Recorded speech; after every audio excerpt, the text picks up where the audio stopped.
रैदास जी महाराज कथा में तीसरी बार हमको रैदास जी महाराज का स्मरण हो रहा है। जूतियां बनाने का कार्य करते।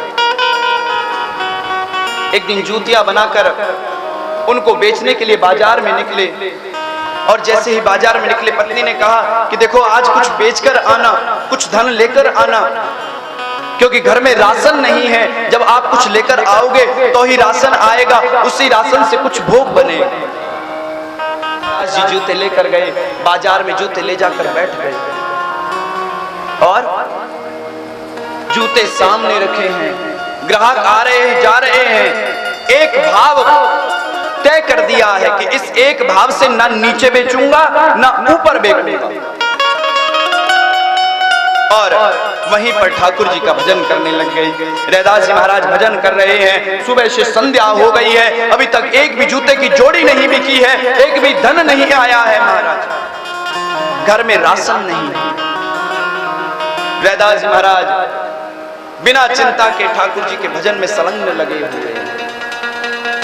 रैदास जी को कोई चिंता नहीं, लेकिन ठाकुर को चिंता सताने लगी कि यदि इसकी जूतियां नहीं बिकी तो स्वाभिमानी भक्त इतना है कि मैं इसको अगर आगे से कुछ दूंगा तो ऐसे ये लेगा नहीं, और जब तक कुछ धन नहीं लेकर जाएगा तब तक राशन घर नहीं जाएगा, राशन घर नहीं जाएगा तो कुछ भोजन भोग नहीं बनेगा। ठाकुर जी एक ग्राहक का रूप बनाकर आए, कहने लगे भैया जूतियां दिखाना।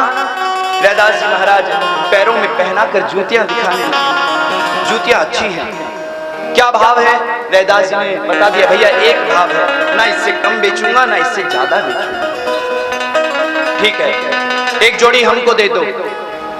हमारी पत्नी के पास भी जूतियां नहीं है, एक काम करो उनके लिए भी एक जोड़ी निकाल दो।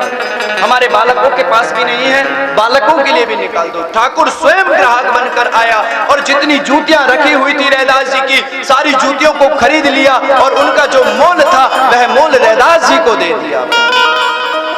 कहने का तात्पर्य रैदास जी चिंता से मुक्त होकर ठाकुर जी के भजन में लगे थे। ठाकुर जी को चिंता सताई और स्वयं ने आकर रैदास जी के समस्त जूतियों को खरीदकर उनका भाव, उनका मोल रैदास जी को दिया।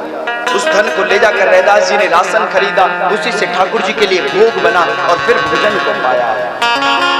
निहाल कर दिया रैदास जी। नामदेव जी झोपड़ी में आग लग गई।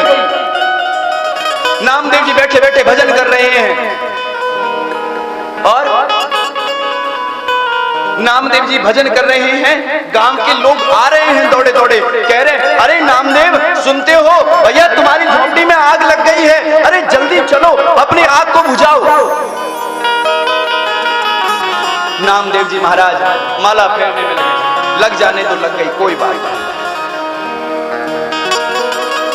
आए जब गांव वालों ने कुछ जोर ज्यादा जबरदस्ती करी, आकर देखा, देखकर हंस पड़े, प्रसन्न हो गए। अरे वाह, आज मेरे प्रभु अग्नि का रूप धारण कर कर आए हैं और मैं तो पता नहीं कुछ कमी लगता था इनको भोग लगाने में, लेकिन आज अग्नि का रूप धारण कर कर जो इनकी इच्छा है उसको ये पा रहे हैं। वाह क्या सौंदर्य दर्शन हो रहा है ठाकुर जी का। अब गांव वाले सोच रहे हैं कि भैया तेरी बुद्धि कैसी विकृत हो गई है, तेरा सामान जल रहा है और तू प्रसन्न हो रहा है।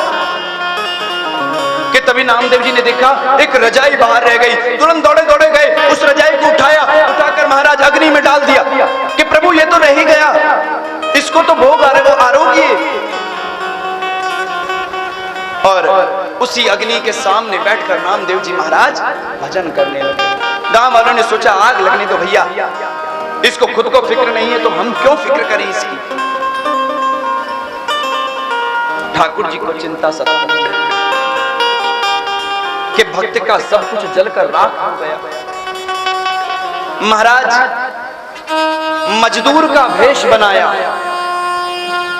रुक्मणी जी पूछने लगी प्रभु कहां चल दिए? ठाकुर जी कहने लगे आज हम मजदूर बने हैं और हमारे भक्त की झोपड़ी हमको बनानी है, हमको छप्पर छपाना है। रुक्मणी जी कहने लगी अकेले के बस की लगती है क्या? चलो हम भी चलेंगे साथ में। क्योंकि कोई सहायता करने वाला तो होना चाहिए, कोई मसाला देने वाला तो होना चाहिए, तभी तो मिस्त्री काम करेगा। ठाकुर जी और रुक्मणी जी आए हैं और इतनी सुंदर झोपड़ी बनाई है कि महाराज गांव के लोग नामदेव जी से पूछने लगे, भैया बड़ी सुंदर झोपड़ी बनाई, बड़ा सुंदर छप्पर छपाया है, ऐसा छप्पर कौन ऐसा मजदूर है जो इतना सुंदर छप्पर बनाकर गया है तुम्हारा? नामदेव जी कहने लगे, वो तो मेरे ठाकुर है भैया, हमको भी ऐसा छप्पर बनवाना है। नामदेव जी कहने लगे, तो लगा दो अपनी झोपड़ी में जाके आग। लेकिन अपने घर में आग लगाना स्वाभाविक सरल थोड़ी है, और उसमें भी आग लगाने के बाद फिर बड़े प्रेम से ये सोचना कि ये मेरे साक्षात श्री हरि मेरे भोग को आरोग रहे हैं, बड़ी कठिनता से ये भाव जागृत। ऐसे हमारे श्री ठाकुर जी